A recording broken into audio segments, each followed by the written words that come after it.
Hi guys, this is Tony Mitra on December 5th, 2015, and I have something new to pass to you guys. An interview, a short talk with scientist Anthony Samsel. He is a world-renowned biochemist. His papers have been read in over 60 countries and is being translated into Chinese as we speak.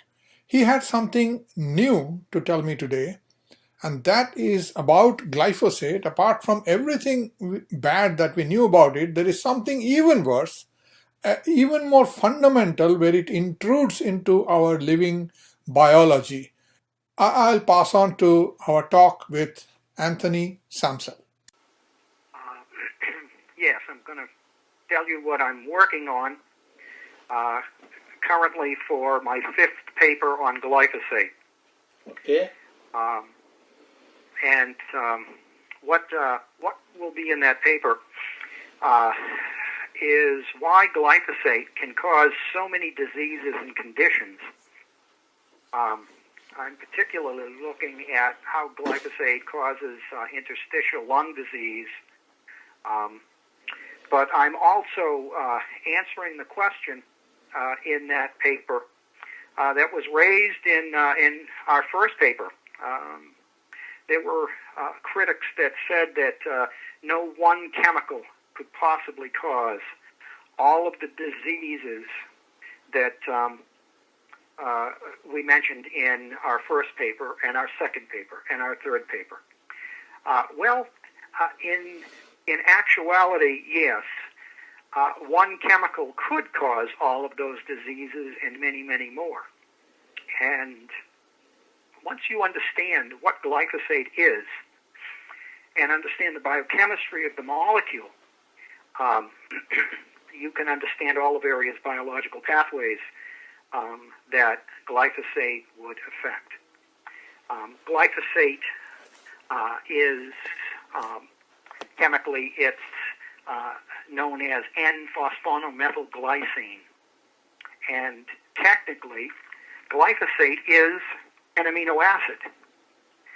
However, it's an amino acid that never existed on Earth. You might say that it's extraterrestrial in nature because it is found nowhere on this planet. It was created in a lab. By the way, we have 20 or 21 amino acids that are peculiar to our biology, and they are the basic building blocks of life. Every protein is constructed from amino acids. Every cell in our body is constructed from these 21 amino acids. And the simplest amino acid in our biology is glycine.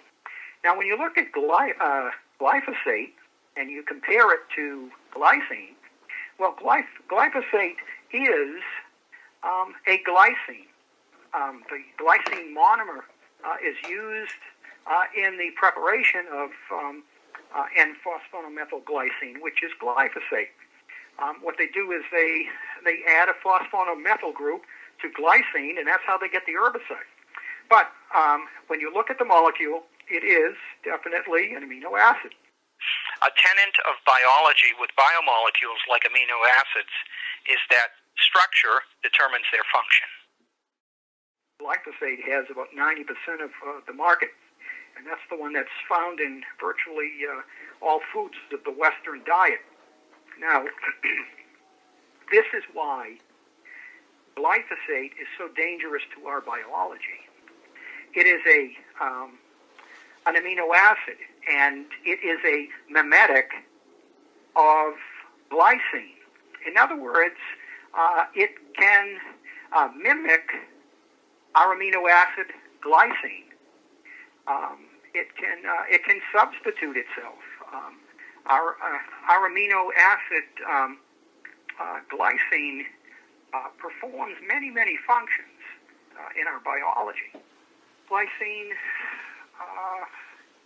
it converts many of the harmful substances, including toxic phenolic compounds that we're exposed to into harmless forms. That's one of the things that glycine does in our biology.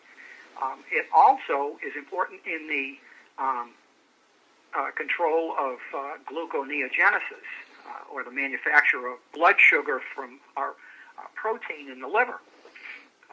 It's very, very important for the control of many other amino acids in the synthesis of hemoglobin and glutathione, and for DNA and RNA. Also, glycine is also an important part of our brain chemistry in the neurotransmission pathway. It's recognized as a neuroinhibitory neurotransmitter along with GABA. Now, glycine also makes up collagen, which gives the basic structure for our organs and glands and our tissue and skin. Collagen forms structural proteins that support our cells and make us who we are. We look at glyphosate, and glyphosate can substitute itself for glycine. It has a higher electrical potential. So if glyphosate is circulating in our biology, along with glycine, and they happen to be in the same place at the same time, glyphosate will get picked up and prefer it over glycine. If we have glyphosate entering and becoming part of our tissues and our biochemistry, that sets us up for organ failure, for disease, virtually every kind of disease. My question is like this.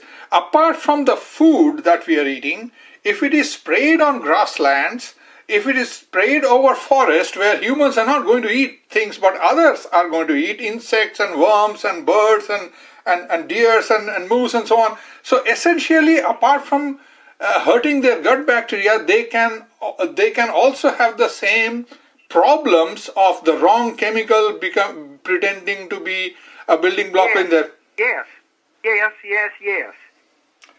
Glyphosate is a synthetic amino acid, and it's a mimetic of the natural amino acid glycine. And yes, all life forms will be affected. All life forms will be negatively affected by this chemical. Okay. This chemical should not be in any biology. This chemical should not be manufactured. It should not be used. This operation needs to be shut down lock, stock, and barrel. So there you are, folks. That was Anthony Samsel. There'll be more on it subsequently. Watch this space.